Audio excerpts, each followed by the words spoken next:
Hello everyone, welcome to IAS point. आज हम यहाँ पे बात करने वाले हैं अध्याय 6। ठीक है, यानी कि हमारा जो चैप्टर 6 है उसके बारे में बात करेंगे, क्योंकि जो 11th क्लास की एनसीईआरटी पार्ट फर्स्ट है पॉलिटी का हमारा, तो उसमें हमने 5 चैप्टर तक कंप्लीट कर लिया है एंड उसकी जो भी बातें इंपॉर्टेंट बातें थी वो भी हम लोग कवर कर चुके हैं, राइट। एंड आई होप कि आपको वो चीज़ें समझ में भी आ रही होंगी अच्छे तरीके से, क्योंकि मैं हमेशा बोलती हूँ कि देखिए जो भी डाउट हो आप बेशक पूछ सकते हैं, और आपके यदि डाउट्स नहीं आ रहे हैं तो मैं ये मान के चल रही हूँ कि आप लोगों से वो चीज़ें पूरी क्लियरली जो भी हम समझाने की कोशिश कर रहे हैं एंड जो भी हमारे लेसन में है वो आपको समझ में आ रहा होगा। ठीक है, तो अब यहाँ पे हम बात करेंगे अपने नागरिकता से रिलेटेड जो भी बातें हैं, और ये मैं आज कम से कम नहीं तो आप काउंट कर सकते कितनी बार कह चुकी होंगी कि हम रिवीजन कर रहे हैं। ठीक है, ये कोई हमारा ऐसा नहीं है कि पहली बार इसको स्टार्ट किया जा रहा है, क्योंकि ये नागरिकता वगैरह जितने भी हमने पढ़े, चाहे वो समानता हो, चाहे नागरिकता वो सॉरी अधिकार हो हमारे, चाहे स्वतंत्रता का अधिकार, वो चीज़ें हम लोग पहले कवर कर चुके हैं। ठीक है, और वहाँ पे हालांकि एक वर्ड आता था तो मैं उसका पूरा डिटेल से एक्सप्लेन कर देती थी, ताकि वो चीज़ें आपको क्लियरली याद हो जाए। एंड ये नागरिकता के आर्टिकल वगैरह भी हम पहले ही पढ़ चुके हैं। ठीक है, तो अब वहाँ से बस आपको रिवाइज करना है। सो अच्छे तरीके से आप लोग उसे रिवाइज करते चलिए और इसको ध्यान से समझते चलिए। तो इसमें क्या है, नागरिकता, और नागरिकता के बारे में अब हम लोग जो भी बचा कुचा था उसे कंप्लीट करेंगे। ठीक है, यानी कि अब नागरिकता यदि हम लोग पढ़ लेते हैं तो बेहतर तरीके से कॉन्सेप्ट हमारे क्लियर हो जाएंगे। इसमें यदि हम बात करते हैं कि इसके अंतर्गत हमें पढ़ना क्या क्या चीज़ें हैं, तो नागरिकता तो आपको पता है कि किस भाग में आता है, कितने से कितने तक आर्टिकल हैं, एंड ये आज का होमवर्क भी है आप लोगों के लिए। ठीक है, क्योंकि वो चीज़ें मैं पहले कवर करा चुकी हूँ, तो वही वही बार बार रिपीट करना सही नहीं होता है। तो थोड़ा आप भी मेहनत करेंगे साथ में तो अच्छा लगेगा। तो जो कंप्लीट कराया जा चुका है वो आपसे आशा की जा सकती है कि आप बता सकते हैं। ठीक है, तो आपको बताना है कि नागरिकता किस भाग में है, यानी कौन से पार्ट में हमारे कॉन्स्टिट्यूशन के रखा गया है एंड उसके आर्टिकल क्या है। ठीक है, उसके बाद अब हम देखते हैं कि हमें इसमें क्या क्या पढ़ना है। हमने यहाँ पे क्या किया था कि हमने अपनी बात नागरिकता की सुप्रसिद्धि परिभाषा से शुरू करेंगे कि क्या होता है नागरिकता। एक राजनीतिक समुदाय की पूर्ण और समान सदस्यता है। इस अध्याय में हम यह छानबीन करेंगे कि आज नागरिकता का सही सही अर्थ क्या है, यानी कि ये जो पूरा चैप्टर है ना, इसमें पूरा अच्छे तरीके से ये देखेंगे इसमें कि इसका जो सही अर्थ है वो क्या है। हम तो सब कहते हैं हम देश के नागरिक हैं, हम यहाँ के नागरिक, हम वहाँ के नागरिक, जो भी है ठीक है, लेकिन सही सही में किस मायने में हम नागरिक कहलाते हैं आज उसको समझेंगे। उसके बाद क्या होता है, यानी आज नहीं, पूरा चैप्टर ये जितने दिन तक चलेगा तो समझेंगे। ठीक है, तो इस चैप्टर में समझेंगे। उसके बाद क्या आता है, इसके बाद हम उन बहसों और संघर्षों की दृष्टिपात करेंगे, यानी कि जो भी इसमें दिए हुए हैं थोड़ा बहुत, जो पूर्ण और समान सदस्यता की व्याख्या के संदर्भ, मतलब कि वो चल रहे होंगे। ठीक है, कि किस तरीके से आप नागरिकता ग्रहण कर सकते हैं, पूर्ण और समान सदस्यता कि पूर्ण तरीके से समान सदस्यता आपको मिल रही है, उससे डिस्कस डिबेट जो भी, क्योंकि आपको पता है एनसीईआरटी की बुक में ये सारी चीज़ें दी हुई होती हैं, तो उसको देखेंगे। उसके बाद इसमें बताया गया कि हम इस चैप्टर में और क्या क्या बातें करेंगे। तो अगले परिच्छेद में नागरिक और राष्ट्र के बीच संबंध तथा विभिन्न देशों में स्वीकृत नागरिकता की कसौटी पर चर्चा करेंगे। नागरिकता के लोकतांत्रिक सिद्धांतों का निहितार्थ है, यानी कि जो नागरिकता है हमारा वो लोकतांत्रिक सिद्धांतों का निहितार्थ है कि नागरिकता सार्वभौम होनी चाहिए।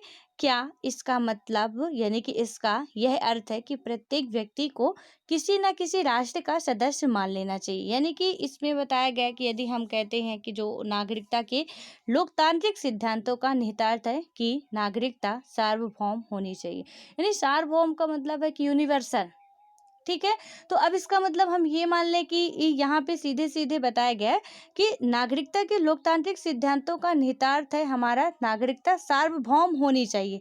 क्या इसका अर्थ यह है कि प्रत्येक व्यक्ति को किसी न किसी राष्ट्र की सदस्यता मान लेनी चाहिए।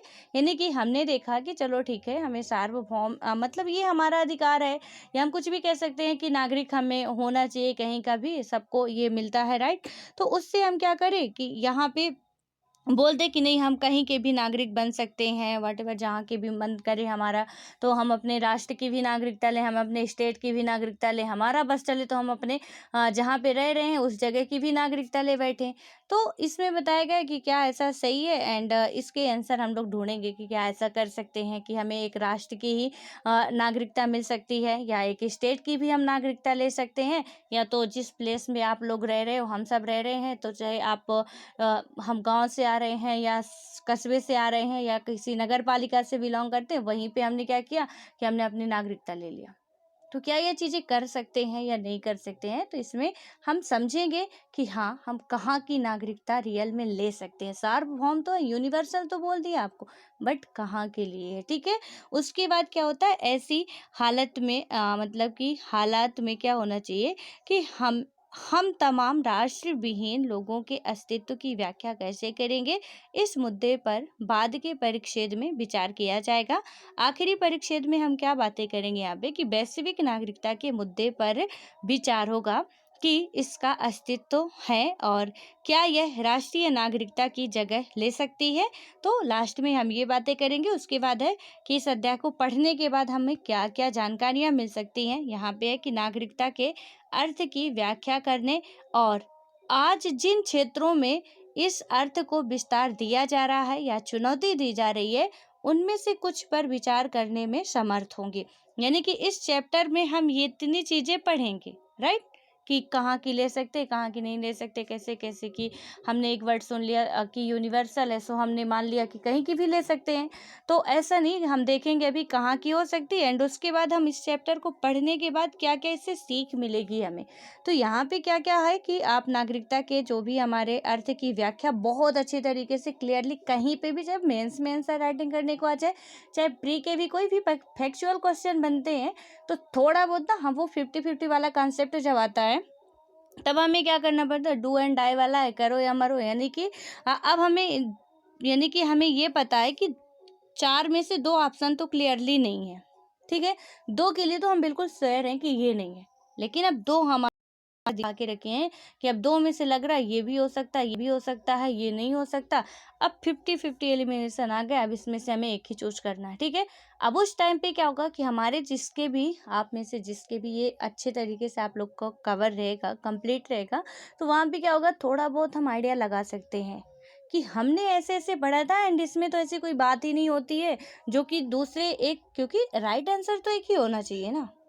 यदि 4 ऑप्शन है तो राइट आंसर एक ही होने, मैं स्टेटमेंट की बात नहीं कर रही, 4 स्टेटमेंट है उस हिसाब से, तो वहाँ पे आपका एक ही आंसर सही होगा। तो फिर आप क्या कर सकते हो, वहाँ से हम थोड़ा बहुत आइडिया लगा सकते हैं कि या यहाँ पे हमने ऐसा ऐसा देखा था, तो ये इसका आंसर हो सकता है एग्जैक्टली, क्योंकि हमें नागरिकता पता है और नागरिकता से रिलेटेड कुछ आ रहा है, वो चीज़ें हम कहीं ना कहीं, भले ही ना पढ़ो आप, फिर एग्जाम के टाइम में आप रिवाइज भी ना कर पाओ, लेकिन थोड़ा अपना दिमाग हम लगा सकते हैं। इसलिए ये पढ़ना बहुत इंपॉर्टेंट है। और मेंस के लिए तो कोई भी क्वेश्चन आता है इससे रिलेटेड, तो आप बिल्कुल बखूबी लिख सकते हो। पूरी इसकी जो भी डिफिनेशन है, आप बहुत अच्छे अपने शब्दों में इसे एक्सप्लेन कर पाओगे पढ़ने के बाद, अभी नहीं, ठीक है। तो इसमें यही बताया गया कि आप इसकी अर्थ की व्याख्या करने और क्या करेंगे आप कि आप जिन क्षेत्रों में इस अर्थ का विस्तार दिया जा रहा है या चुनौतियां दी जा रही है, उनमें से कुछ पर विचार करने में समर्थ हो जाएंगे। और हमेशा, यानी कि अब जो आपके सामने बहुत ज़्यादा प्रॉब्लम्स देखने को मिलती रहती है हर जगह पे, ऐसा नहीं है, कोई नई बात है। तो वहाँ पे कि हम नागरिक हैं, ये वो दुनिया भर का जो भी आपको फलाना ढमका मिलता है सुनने को, तो अब यहाँ से आप लोग क्लियरली समझ पाएंगे कि किसी ने कहा सिटीजनशिप अमेंडमेंट आया, वो क्या है, खतरनाक है। किसी ने कहा बहुत अच्छा है। हमें भी नहीं पता वही नागरिकता क्या होती है, कैसी होती है, कहाँ से मिलती है हमें, हमने भी कह दिया। किसी ने किसी का सुना कि हाँ ये इसकी आवाज़ में ज़्यादा दम है कि सिटीजनशिप अमेंडमेंट आता है, वो बहुत ही खतरनाक है, तो हमने कहा खतरनाक है। किसी ने कह दिया कि बहुत अच्छा, हमने कहा बहुत अच्छा, बिकॉज हमें पता नहीं वो चीज़ें क्लियरली कि है अच्छा रियल में या नहीं है। सो हम जब पढ़ेंगे तो ही बातें हमें समझ में आएंगी कि किस हद तक कोई भी चीज़ें सही हो सकती हैं नागरिकता से रिलेटेड ओनली। अभी भी जो कानून आया है ना, सिटीजनशिप अमेंडमेंट, उसके साल भर हो चुके, ज़्यादा ही हो रहे हैं, तो वहाँ से आपको पूरा समझ में आएगा कि यार रियल में ये चीज़ें क्या हैं। तब आप उसे फिर हाँ समझ पाएंगे कि सरकार कितनी सही है, कितनी गलत है, हम कितने सही, हम कितने गलत है। अदरवाइज अभी तो हम वही है कि जिधर धारा बह रही है उधर ही हम भी बह रहे हैं, और हम मतलब उल्टे दिशा में जाने की कोशिश ही नहीं कर रहे, जा भी नहीं पाएंगे क्योंकि हमें तो वो चीज़ें पता नहीं है। अब इसको टाइम वेस्ट ना करते हुए इसके अंदर की बातें थोड़ा खंगालते हैं। क्या है यहाँ पे, क्या है भूमिका या जो भी हमारा इंट्रोडक्शन है उसको देखते हैं क्या क्या है इसमें। नागरिकता की परिभाषा किसी राजनीतिक समुदाय की पूर्ण और समान सदस्यता के रूप में की गई है।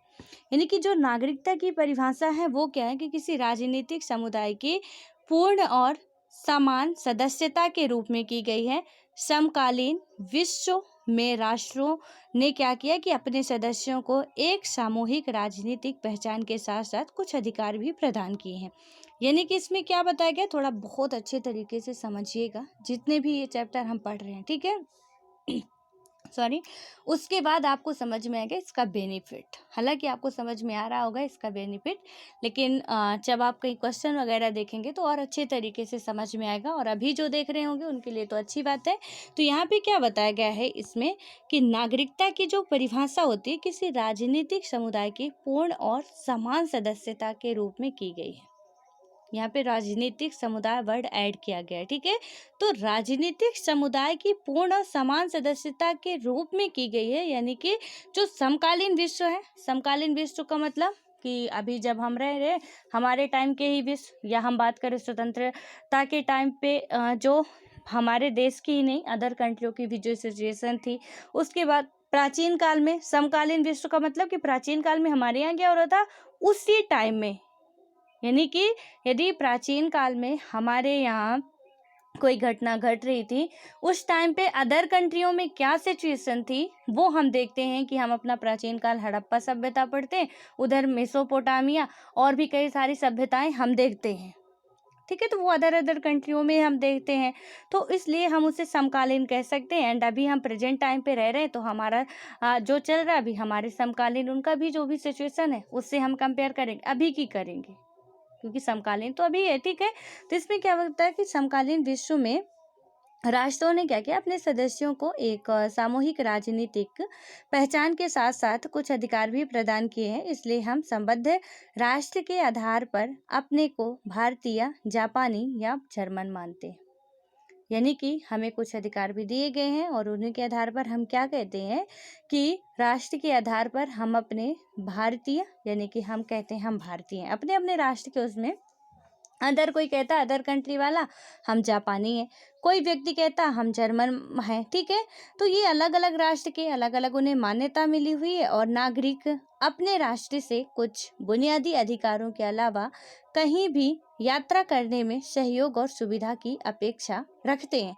यानी कि इसमें से क्या होता है कि नागरिक जो है वो अपने राष्ट्र से कुछ बुनियादी अधिकारों के अलावा, यानी कि उसे जो राइट मिले हुए हैं, हमारे यहाँ जितने भी हमें अधिकार मिले हैं उसके अलावा, ठीक है। ऐसा नहीं कि हमारे यहाँ जो इतने अधिकार हैं वो बिल्कुल हमारे लिए सफिशिएंट है, उसके अलावा भी हमें कुछ चाहिए होता है। और उसमें से क्या होता है कि यहाँ पे यात्रा करने के लिए सहयोग और सुरक्षा की अपेक्षा हम रखते हैं कि हम कहीं भी जाएंगे तो हमारी कंट्री के द्वारा या अदर कंट्री में हम जहाँ भी जा रहे हैं, सपोज कोई अमेरिकन इंडिया आ रहा, वो इतनी तो आशा रख सकता है कि अमेरिका से आ रहा है यहाँ तक, तो अमेरिका वालों की रिस्पॉन्सिबिलिटी बने। दूसरी, वो जिस कंट्री पे जा रहा उस कंट्री के लोग क्या करें, उसे रिस्पेक्ट दें, ठीक है, उसे यहाँ अंदर आने की इजाज़त हो एंड उससे प्रोटेक्ट करें, उसकी सुरक्षा हो। यहाँ पे वो ऐसा नहीं कि मतलब आए उसकी जान को खतरा कुछ भी हो, तो वो इतनी आशा तो कर सकते हैं। हर एक पब्लिक किसी भी कंट्री की हो, यहाँ एक इंडिया की बात नहीं की जा रही अभी, ऑल ओवर कंट्री की हम बात कर रहे हैं, सॉरी ऑल ओवर वर्ल्ड की बात कर रहे हैं, ठीक है। तो वहाँ पे क्या क्या मतलब यहाँ से आना, या कोई भारतीय जा रहा किसी भी देश में, तो उस हिसाब से कि भारतीय भी ये आशा करेंगे कि हम जहाँ भी जाएँ वहाँ तो हमारे क्या हो कि हमें हेल्प भी मिले एंड हमारी जो भी जान को खतरा ना हो या हमें किसी तरीके से परेशानी तो ना ही हो, और सरकार के द्वारा तो बिल्कुल नहीं, ठीक है। उसके बाद क्या होता है कि किसी राष्ट्र के संपूर्ण सदस्य होने का महत्व तब ठीक ठीक समझ में आ सकता है जब हम दुनिया भर में उन हजारों लोगों की स्थिति के बारे में सोचते हैं। यानी कि राष्ट्र के संपूर्ण सदस्य जैसे नागरिक हैं हम राष्ट्र के, ठीक है।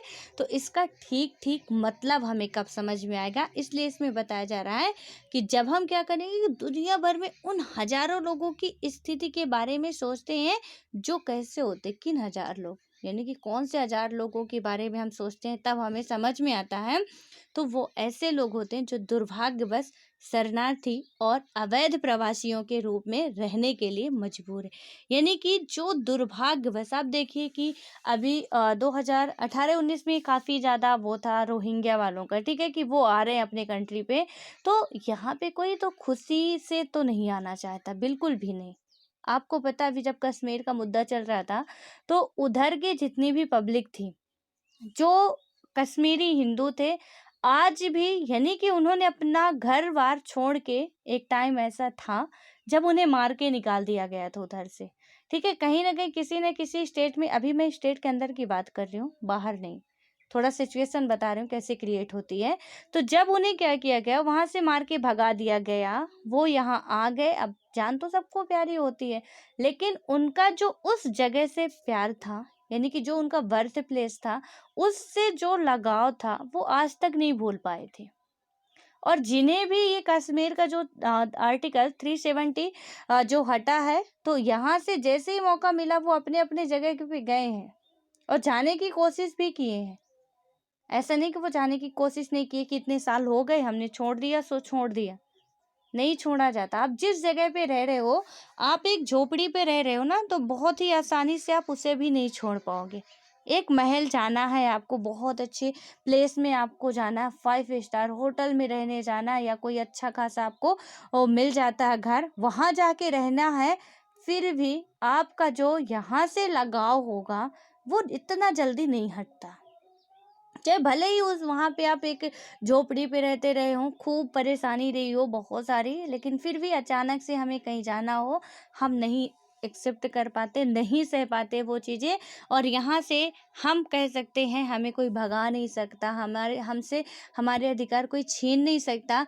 लेकिन उनसे आप पूछिए या उन्हें देखिए आप, जो कि क्या कर रहे हैं, अदर अदर यहाँ से म्यांमार से आने वाले लोग बहुत सारे हैं, बांग्लादेशी बहुत सारे हमारे इधर रह रहे हैं। वो आपको वो क्या बोलते हैं, एनआरसी, आप मतलब काफ़ी उसमें था कि एनआरसी लागू होने वाला है, कि एनआरसी लागू होने वाला, तो असम में, तो वहाँ पे क्या था कि असम वाले जो हैं, तो एनआरसी उधर लागू हुआ, ठीक है, बहुत से लोगों को वहाँ की नागरिकता मिली भी नहीं। तो इसमें से क्या होता है कि क्योंकि अब क्या हुआ है कि जो असम के मूल निवासी थे वो अल्पसंख्यक हो चुके हैं, रियलिटी तो ये कि वो लोग अल्पसंख्यक हो चुके। एंड जो बांग्लादेशी हैं, क्योंकि असम जो हमारा है वो पूरा का पूरा क्या है, यानी कि ये इधर से यहाँ पे सपोज मान के चलिए, ये हमारा जो इंडिया है, ठीक है, यहाँ से ये पश्चिम बंगाल वाला एरिया, यहाँ से ये त्रिपुरा, ये इंडिया मान के चलिए, ये बांग्लादेश है। अब ये बांग्लादेश है, इधर अपना यहाँ पे ये असम है, ठीक है। ये इसमें से क्या हुआ, यहाँ के लोग अब यहाँ ही जाएंगे, ये पूर्वोत्तर भारत में ही आगे रहेंगे ना। अब जब वहाँ पे रहेंगे, धीरे धीरे ऐसी सिचुएशन आई कि ये बांग्लादेशी इधर ज़्यादा हो गए और उधर वाले तो कम हो गए। यानी कि जहाँ पे आप रह रहे हो, आपके कोई बाहर से आ रहा, वो उनकी संख्या ज़्यादा हो गई और हम खुद ही अल्पसंख्यक हो गए, जबकि ये हमारी धरती थी। हम अपनी धरती पे अल्पसंख्यक हो गए, हम उनके ही टुकड़ों पे पलने लगे।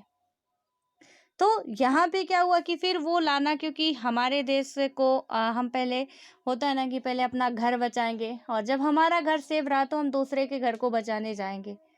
अदरवाइज तो ऐसा है नहीं कि हम अपने घर में एक तरफ तरफ से क्या कर दें, लाइटर लगा दें, और दूसरी तरफ हम दूसरे का घर बचाने जाएं। ये तो शायद किसी का नहीं होता। जब आपका पेट भरा रहेगा तो आप दूसरों का सोचेंगे कि हम इसे खाना खिलाएं, ठीक है, वरना आपको ही रोटियों के लाले पड़े हैं, हम दूसरों को क्या खिला सकते हैं। तो सेम कंडीशन थी यहाँ भी। इसमें एक समझाने के लिए बताया गया है कि जब आप ये चीज़ें देखेंगे तो समझ में आ जाएगा आपको कि नागरिकता क्या है, ठीक है। क्योंकि क्या होता है, उन्हें कोई राष्ट्र अपनी सदस्यता देने के लिए तैयार नहीं होता। और विडंबना क्या होती है कि ये जितने भी आ चुके, ये CAA जो आया गया था, अब देखिएगा, मैंने स्टार्टिंग में ही बता दिया पूरा ना, इसका आप लोग किसी के बिना बताए ये चैप्टर पढ़ने के बाद CAA का सही गलत निकाल लेंगे आप। जो हमारा ये सिटीजनशिप अमेंडमेंट आया है उसका आप सही गलत बखूबी निकाल पाएंगे, ठीक है। इसमें क्या होता है कि कोई देश यहाँ पे उन्हें नागरिकता देने के लिए तैयार नहीं होता है। क्योंकि वो दूसरे देश से आए हुए हैं।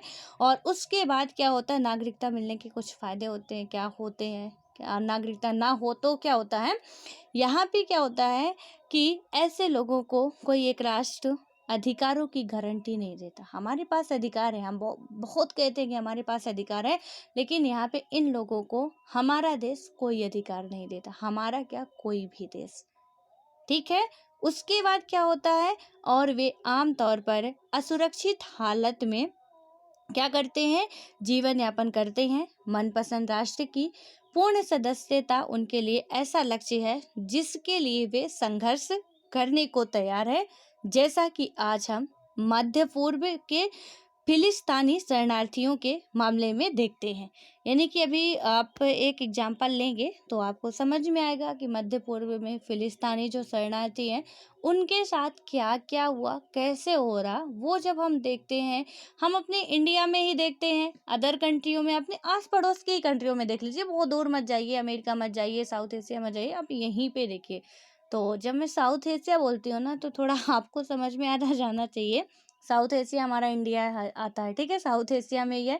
साउथ एशिया की कंट्रियों में बांग्लादेश भी आता है, और साउथ एशिया की कंट्री में पाकिस्तान भी आता है। तो यहाँ पे ही हम देख लेंगे, तो इससे ही थोड़ा बहुत हमें क्या पता चल जाएगा कि क्या सिचुएशन है, ठीक है। ज़्यादा दूर नहीं जाएंगे तो भी, क्योंकि बवाल अपने यहाँ भी बहुत ज़्यादा मचा हुआ था। उन्हें नागरिकता दी जा रही, उसमें से एक कास्ट को छोड़ा जा रहा था, मतलब एक रिलीजन वालों को छोड़ा जा रहा था, मुस्लिमों को। तो किस वजह से छोड़ा जा रहा है, क्या है, कैसे है, वो अभी हम समझेंगे सारी बातें। इसमें क्या होता है कि नागरिकों को प्रदत्त अधिकारों की सुस्पष्ट प्रकृति विभिन्न राष्ट्रों में भिन्न भिन्न हो सकती है। यानी कि जो नागरिकों को प्रदत्त अधिकार है, तो क्या बताया गया इसमें कि अधिकारों की सुस्पष्ट प्रकृति जो होती है विभिन्न राष्ट्रों में भिन्न भिन्न हो सकती है, जरूरी नहीं कि एक जैसी हो। हमारे यहाँ नागरिकता पाने के लिए कुछ अलग तरीके की उसमें शर्तें रखी गई हैं, किसी कंट्री में अलग तरीके की रखी गई होगी, किसी कंट्री में अलग तरीके की। डिपेंड नहीं करता कि कैसे कैसे हमने नागरिकता पाई, डिपेंड ये करता है कि भैया हम भारत के नागरिक हैं, हम अमेरिका के नागरिक हैं, या कोई तीसरा जापान का नागरिक है, कोई चौथा इंग्लैंड का नागरिक है। अब वो कैसे अपने राष्ट्र में नागरिकता देते हैं उससे हमें मतलब नहीं है, वो ना नाम खाओ गुठलियाँ गिनने का काम नहीं है। तो इसमें से ये है कि हमारा अपना राष्ट्र कुछ अलग तरीके से देता है, वो अलग तरीके से देते हैं, बट हाँ नागरिकता सबको मिली हुई होती है। और यदि अदर कंट्री में जा रहे हैं तो नागरिकता नहीं मिलती। अभी इस नागरिकता से रिलेटेड बहुत सारे आपके साइंस एंड टेक वगैरह भी मैं ऐड करूंगी, ऐड होते नहीं, मैं ऐड करूंगी, ठीक है। तो यहाँ पे आपको समझ में आएगा ना किस तरीके से सिचुएशन खराब होती है। अभी हम लोग ना बड़े मजे से रह रहे हैं, अरे हम तो भारत के हैं, हम भारतीय हैं, बहुत गर्व से कह रहे हैं। कभी कभी तो हम लोग फिर जब बुराई करने लगते हैं तो कहते हैं यार मतलब अमेरिका में ऐसे हो रहा, जापान में ऐसे हो रहा, हमारे देश में सब कबाड़ा भरा, वो सब भ्रष्ट ही भ्रष्ट भरे हुए हैं। फिर तो हमारी कुछ ऐसी भी सोच चलने लगती है। लेकिन ठीक है, जो भी है जैसे भी है, कम से कम हमारे पास इतना तो अधिकार है कि हम बोल पा रहे हैं, हमें अपनी जान का खतरा तो नहीं है। 24 घंटे हमें डर डर के तो जीना नहीं पड़ रहा। लेकिन जो वो लोग हैं जिनके पास रहने को घर नहीं, खाने को कोई वो नहीं है उनके पास कि कहीं से भी मिल जाएगा, चलो वो काम भी नहीं मिल रहा उन्हें, आप कहाँ के हो भाई, वो कहाँ के बताए, हम कहाँ के हैं। क्योंकि यहाँ पे होता है ना कि आप यदि कोई दूसरी कंट्री का आ रहा है तो ये तो नहीं है कि वो बहुत ईमानदार ही आ रहा है, उनके फेस में कुछ क्रिमिनल्स भी आ जाते हैं, कुछ टेररिस्ट भी आ जाते हैं, तो संभल के चलना पड़ता है, ठीक है। तो कोई इतना आसानी से कुछ करता नहीं है, खैर वो अलग मैटर है।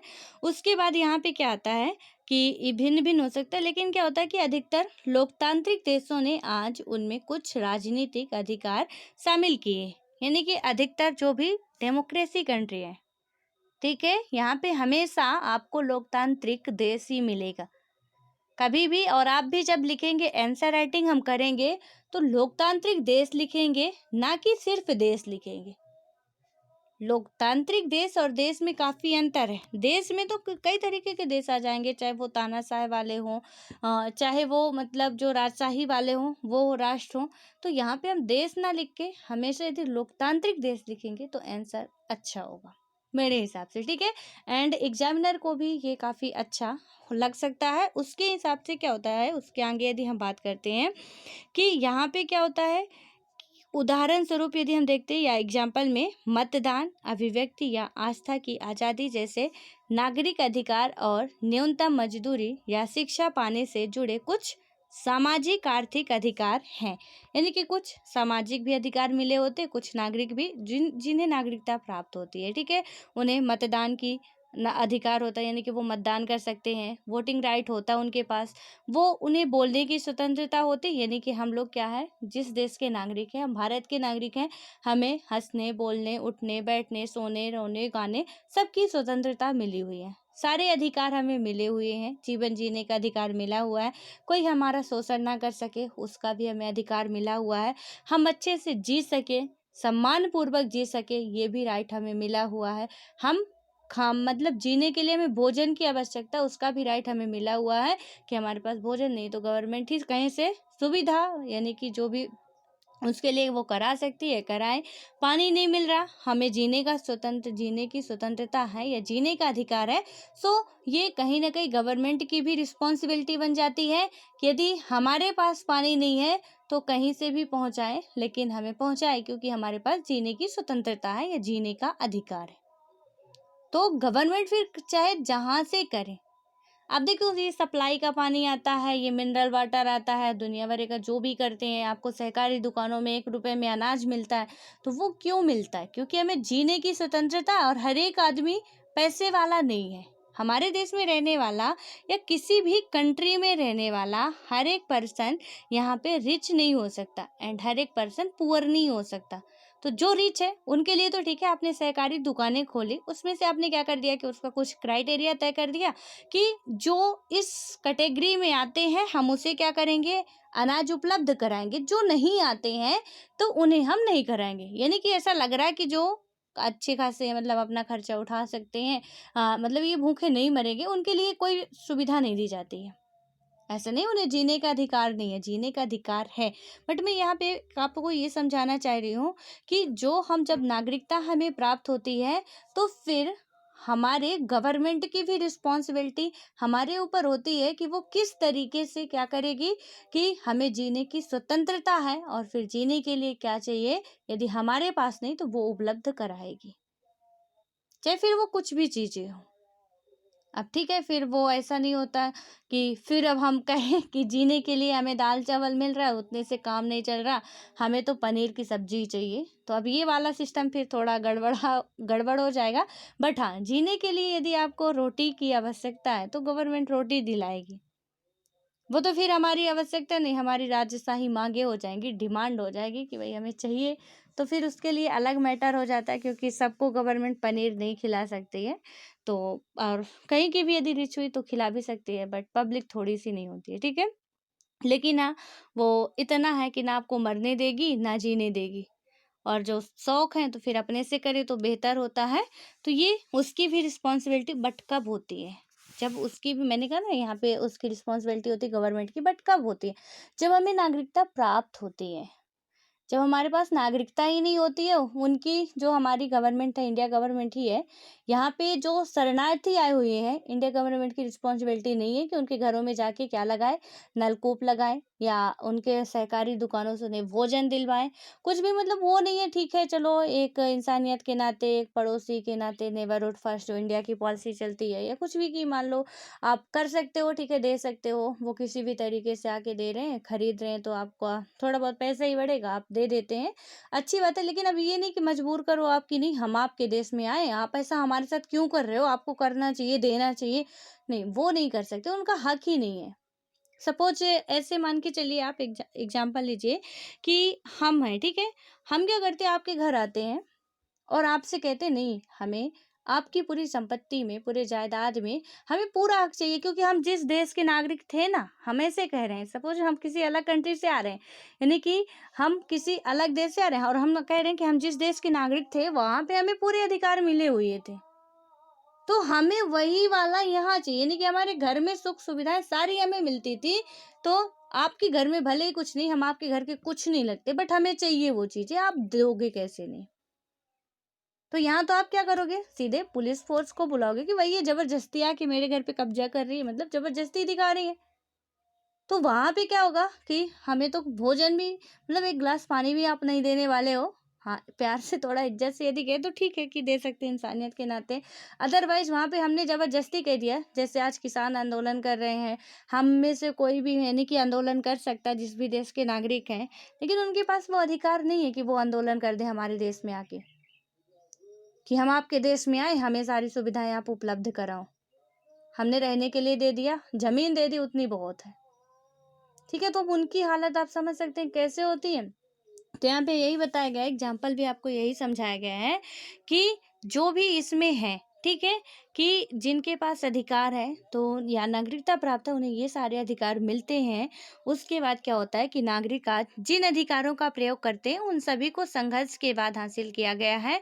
जनता ने अपनी स्वतंत्रता और अधिकारों की मुखर यानी कि अधिकारों को मुखर, या मुखर का मतलब क्या होता है इसमें से आप ऐसे समझ सकते हैं कि जनता ने अपने अधिकारों को पाने के लिए या उसको अधिकारों को सही साबित करने के लिए कि अधिकार आप लिख भी दिए तो हमें लिखने से अधिकार नहीं मिलते हैं, हमें उसके लिए हमने बहुत मतलब 6 क्लास से अभी तक पढ़ते आ रहे हैं, हमने देखा है कि हम लोगों के द्वारा कितने ज़्यादा संघर्ष किए गए हैं, तब जाके कहीं न कहीं आज हमें इतने अधिकार मिले हुए हैं। चाहे महिलाओं के द्वारा फिर संघर्ष किए गए हों, चाहे वहाँ पे एससी-एसटी के द्वारा संघर्ष किए गए हों, चाहे बुजुर्गों के द्वारा संघर्ष किए गए हों, चाहे किसी के द्वारा भी संघर्ष किए गए हों, कोई भी चीज़ बिना संघर्ष के नहीं मिली है। ठीक है? वहाँ पे हमने संघर्ष पहले किया है, बाद में हमें वो चीज़ें मिली है। दैट मीन्स हमने का मतलब हमारे पूर्वजों ने संघर्ष किया है। एंड यदि आज सिचुएशन खराब होती है तो हम यदि ये चाहें कि हमें बना बनाया मिल जाएगा कि ठीक है कोई भी करेगा हमसे मतलब नहीं है, तो नहीं मिलेगा। यदि किसान आंदोलन नहीं करते हैं तो गवर्नमेंट अपने मन का करेगी। किसान को कहाँ पे फायदा हो रहा है, कहाँ पे नुकसान हो रहा है, किसान आवाज नहीं उठाएंगे तो गवर्नमेंट कभी नहीं कर सकती है। वो जिस तरीके से कर रही वो कर रही है, लेकिन हमें समझ में आए ना, और एक किसान सोच के बैठ जाए यार हमें क्या करना है, जाने दो, हमारा तो चल रहा है, ठीक है, हमारे पास तो इतना है ही नहीं, ये वो दुनिया भरे का। हाँ ठीक है, कुछ लोग तो खैर यही सोचते हैं, तभी तो आधे आधे ही लोग हैं, ठीक है। तो वहाँ पे क्या हुआ कि कुछ लोगों ने मान लिया कि ऐसा नहीं है, और जिन्होंने मेहनत की, जिन्होंने संघर्ष किया, ये रियलिटी है कि उन्हें नहीं मिल पाया कभी, उन्हें तो अपनी जान ही गंवानी पड़ी। बट आने वाली पीढ़ियां बहुत खुशी से हैं। आज हम लोग उनका इतिहास पढ़ते हैं, हम लोग उनकी पूजा करते हैं, आज वो हमारे लिए आइडल बने हुए हैं। गांधी जी ने ये किया, गांधी जी ने वो किया, अंबेडकर जी ऐसे थे, जवाहर जी ऐसे थे। तो हम अब बहुत बड़ी बड़ी बातें करते हैं, लेकिन उस सिचुएशन में होते रानी लक्ष्मीबाई ने ये कर गई, वो कर गई, दुनिया भर का। लेकिन जब उस सिचुएशन में हम होते तो बहुत सी महिलाएं थी, एक रानी लक्ष्मीबाई अकेले महिला नहीं थी, कोई किसी ने आगे आने की हिम्मत नहीं की। तो वहां पे ऐसा नहीं कि मतलब एक ही कोई था या भगवान ने उसी को भेजा था, ये वो, बस सबकी सोच वही थी कि ठीक है हम क्या करेंगे, जैसा भी है जी रहे हैं, मर गए एक दिन, मर तो सबको जाना है, ये इतना अटल सत्य सबको पता था, ठीक है, कि मरना तो सबको है, क्या का फायदा ये सब करके, या कुछ डर के भी मारे मतलब आगे नहीं आना चाहते थे। लेकिन जिसने आगे आया वो कभी सुखी नहीं रहा। संघर्ष जिसने किया उसे मिला नहीं, लेकिन वो जो किया आने वाली पीढ़ियों को बहुत अच्छा बना के गए। आज हम भी संघर्ष करेंगे तो हमें मुश्किलें हो सकती हैं, ये भी बात तय है कि हमें मुश्किलें होंगी। यदि हमारी कंपनी में यदि पेमेंट सही से कंपनी वाले नहीं दे रहे हैं हमें, सपोज मान के चलिए कि आप एक सीमेंट फैक्ट्री पे काम कर रहे हो, वहाँ पे क्या कर रहा है गवर्नमेंट, आपको 15,000 पर वर्कर पेमेंट दे रही है। यहाँ से ये क्या कर रहे हैं 12,000 या कि 9,000 पर वर्कर पेमेंट दे रहे हैं, बाकी के 4 से 5 हज़ार वो खा जा रहे हैं। जब वो 4 से 5 हज़ार कंपनी वाले खा जा रहे हैं, कंपनी वालों को वर्कर को, हर एक वर्कर को पता है कि पेमेंट एक्चुअल में हमारी 50,000 है, सबको पता है, यानी 15,000 पेमेंट है, सबको पता है। मिल कितनी रही है 9,000, यानी कि 9,000 यहाँ पे मिल रही है इनको। तो उसमें से ये कोई भी आवाज उठाने की कोशिश नहीं कर रहे हैं, कोई भी आवाज उठाने की कोशिश नहीं कर रहे हैं। क्या सोचते हैं कि आज हमने आवाज उठाया तो हमारे पीछे सैकड़ों और बैठे हैं, तो वो हमें भगा देगा लात मार के, दूसरे को रख लेगा। बट यदि ये नहीं सोचते कि यहाँ पे, और सही बात है कि अब एक गरीब 9,000 की तनख्वाह पाने वाला वो क्या करेगा? यदि वो 2 दिन अनशन पे बैठ जाता है तो उसका घर तो भूखे मर जाएगा। वो भी आज की सिचुएशन जैसी चल रही है कि आज आपका नमक भी 15-20 रुपए पैकेट मिलता है। तो उस कंडीशन में वो क्या सोचते हैं, चलो जितना भी मिल रहा, जितना दे रही उतना ही सही है। हम यदि करें तो हमारा परिवार रोड में आ जाएगा। तो कोई करना नहीं चाहता। लेकिन यदि मान के चलिए कि जब तक नहीं करेंगे कंपनी को फायदा होता रहेगा। फायदा तो ऑलरेडी होता है, लेकिन वो जो अलग से मार रही है वर्करों का, वो तो उनको मिलता रहेगा। लेकिन जब इन्होंने आवाज उठाया, जब भी ये आवाज उठाएंगे वर्कर, और ऐसा नहीं कि अभी आज तक ये जो हम अभी बता रहे हैं ना कि इनकी 15,000 बिल्कुल फिक्स कर दी गई, तो उसमें से इन्होंने आंदोलन किया तो ही ये हुआ है। लेकिन अब क्या हुआ, जब ये आवाज उठाएंगे, हो सकता है कि इन्हें ना मिले, इन्हें काम से निकाल दिया जाए, इनकी जान को भी खतरा हो सकता है। लेकिन आगे आने वाले वर्कर्स को कंपनी, वो जो कंपनी है या कंपनी मालिक है, वो कहीं ना कहीं उसमें सुधार करेगी।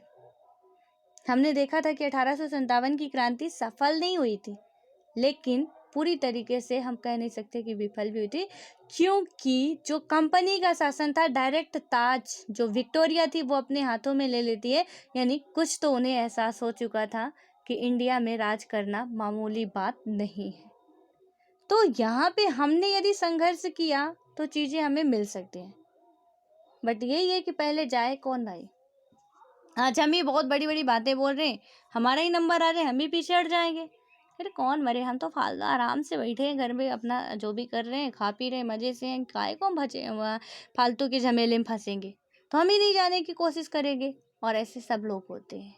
इसलिए यहाँ पे ये पढ़ने लिखने का मतलब ही कुछ यही होता है कि आप लोग कुछ आगे बढ़ें और दुनिया देश का उद्धार कर सकते हैं तो करें। उसके बाद क्या होता है यहाँ पे कि प्रारंभिक संघर्ष शक्तिशाली राजतंत्रों के खिलाफ छेड़े थे। अनेक यूरोपीय देशों में क्या होता है, ऐसे संघर्ष हुए। उनमें से कुछ हिंसक संघर्ष थे, जैसे 1789 की फ्रांसीसी क्रांति। अब ये फ्रांसीसी क्रांति आज ही आपको पढ़ना है, जो कोई भी एग्जाम नहीं देने वाला किसी भी स्टेट का, क्योंकि स्टेट के एग्जाम आ रहे हैं, तो जो देने वाला उनके लिए नहीं है, जो अभी नहीं दे रहे हैं उनके लिए मैं ये आज का होमवर्क है। आप लोग क्या करेंगे, पूरी फ्रांसीसी क्रांति आप लोगों को कंप्लीट करनी, ए टू जेड जितनी भी है। ये वर्ल्ड हिस्ट्री का हमारे एक टॉपिक है, आपको अभी कर लेना है, ठीक है। तो इसकी थोड़ी बातें कुछ लिख लेना, कब हुई थी, कैसे हुई थी, क्या क्या मेन रीजन था, तो वो चीज़ें आप कर लेना है। यहाँ पे 1789 में फ्रांसीसी क्रांति हुई थी, क्वेश्चन पूछे जाते हैं, इससे आपको पढ़ना है। तो उसके बाद क्या होता है, एशिया और अफ्रीका में अनेक उपनिवेशों में क्या होता है, समान नागरिकता की मांग औपनिवेशिक शासकों से स्वतंत्रता हासिल करने के संघर्ष का हिस्सा रही।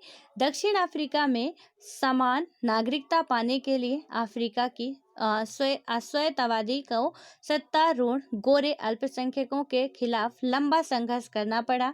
यह क्या होता है कि यह संघर्ष 1990 के दशक से प्रारंभ तक जारी रहा। पूर्ण सदस्यता यानी कि जो पूर्ण सदस्यता है और समान अधिकार पाने का संघर्ष विश्व के कई हिस्सों में आज भी जारी है। ऐसा नहीं कि कई हिस्सों में यहाँ पे सब जगह मिल ही गया है, बिल्कुल नहीं है, ठीक है। उसके बाद क्या होता है, आपने देश में महिला आंदोलन और दलित आंदोलन के बारे में पढ़ा है, हम पढ़ चुके हैं पहले ही, ठीक है। उसके बाद क्या, तो उनका मकसद है अपनी जरूरतों की ओर ध्यान आकृष्ट कर जनमत बदलना, साथ ही समान अधिकार और अवसर सुनिश्चित करने के लिए सरकारी नीतियों को प्रभावित करना। हमने अभी जो इतनी सारी मैंने पहले ही रामकथा बता दी कि महिलाओं ने आंदोलन किया, दलितों ने आंदोलन किया, क्यों किया था भाई, हमारी नीड जो है आप पूरा करो उसे।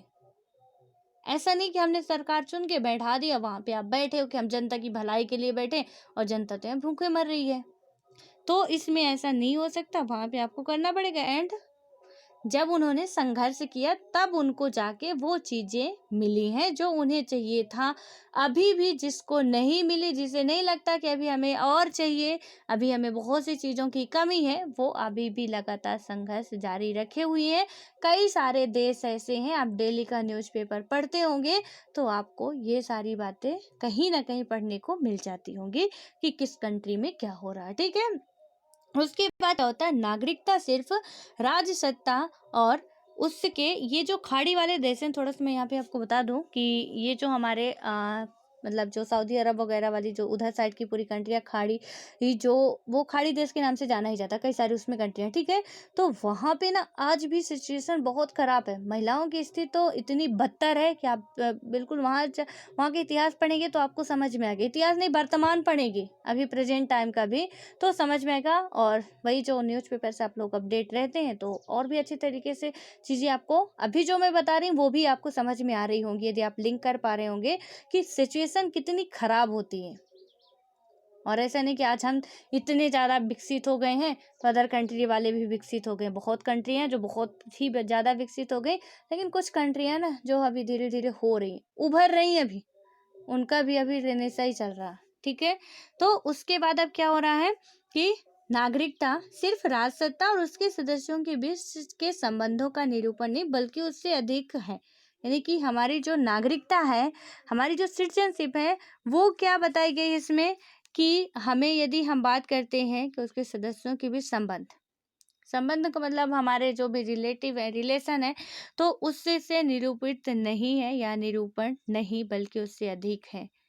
हम यहाँ पे कह दें वो हमारा रिश्तेदार है, वो हमारे मम्मी पापा भैया भाभी, जितने भी रिश्तेदार हमारे रिश्ते होते हैं, ठीक है, बहुत सारे रिश्ते होते हैं हम दुनिया में बनाते हैं जो भी है, कि मतलब वो किसी का भैया है, किसी का पति है, मतलब एक ही इंसान कई सारे रिश्तों में जाना जाता है, एक ही महिला कई सारे रिश्तों में जानी जाती है, ठीक है। तो उसी तरीके से उसमें हम कहते हैं ये नागरिक हैं, तो ऐसा नहीं है। यह क्या होता है कि नागरिकों के आपसी संबंधों के बारे में भी है, इससे नागरिकों के एक दूसरे के प्रति और समाज के प्रति निश्चित दायित्व तो शामिल है। इनमें क्या होता है, सिर्फ राष्ट्र द्वारा थोपी गई कानूनी बाध्यताएं नहीं बल्कि समुदाय के यहाँ पे सहजीवन में जो राष्ट्र हमारा क्या करता है, हमारे लिए कोई कानून बना दे, सिर्फ उससे ही नहीं, यहाँ पे हम जिसके साथ रह रहे हैं उनके भागीदार होने और योगदान करने का नैतिक दायित्व भी शामिल होता है। नागरिकों को देश के सांस्कृतिक और प्राकृतिक संसाधनों का उत्तराधिकारी और न्यासी भी होना यानी कि माना जाता है।